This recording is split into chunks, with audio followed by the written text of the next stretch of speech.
Hey, what's up, San Antonio? This is Ana Sarabia with lovesatx.com coming to you today right before Easter Sunday. Incredibly cold for San Antonio for this time of the year. We are actually heavy rains, 50 degrees, which is totally unusual for this time of the year in San Antonio. So I had to pull out the sweaters, the boots. They were already put away, but here they're back. So as we close the first quarter of the year 2023, a lot of things, that are very obvious that have been happening in the real estate market. In a nutshell, what we can say is that the inventory of homes available for sale is still incredibly low. And the permits for new home construction have not slowed down. But we do see that major builders such as Lanier and others are offering pretty drastic incentives. I was reading a note about $30,000 on the spec homes, which in reality, you can list a property at 5 and offer 3 back, or you can list it at the 3 from the get-go. So it doesn't really mean anything other than these people didn't used to do any incentives whatsoever. So buyers have a lot more choices in this current market to be able to purchase a home. Some of them include buy downs for the rates, because that is still the one thing keeping people on the fence, rates.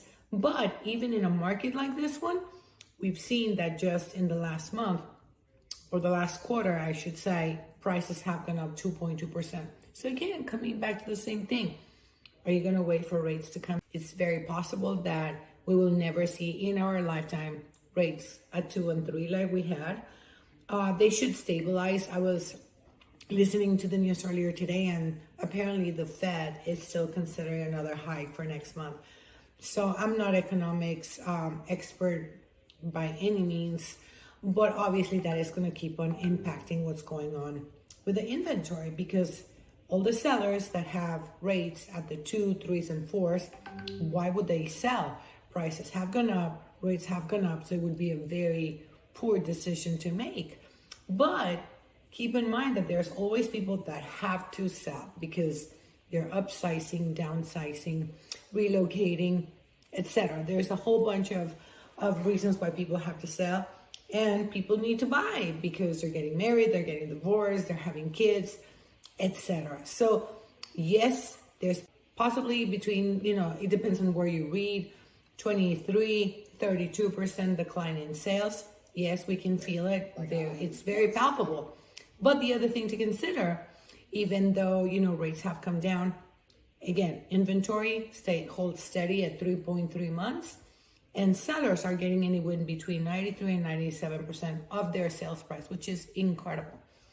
Again, I know I talk a lot about the past, but I remember when I used to take listings for a year. The days in the market have gone up again, to about 72 days on the market. So kind of a different market, if you will. We're not taking orders as sellers, and we're not telling buyers how much more above list price do you have so that you can keep this house. So it's a completely different market from what we had a couple of years back.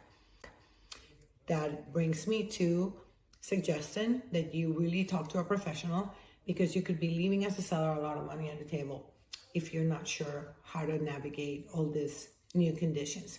And if you're a buyer, the tools that you need to make sure that you can feel confident about your purchase and not have buyer's regrets, as soon as you move into the house. Also, I've had some international clients. Again, you guys need to get educated on how to purchase real estate so that you don't lose your shirt as a foreign national when you get ready to sell, or God forbid, whenever you pass on, if you don't have a plan for that asset to be protected. So if you have any questions on that, please let me know. I think I am going to make a video specifically in Spanish for those kinds of clients. So look up on our YouTube channel if you want more information about that. And that's all I have for you today. I hope you stay warm and dry if you're in the Alamo area. Thank you so much.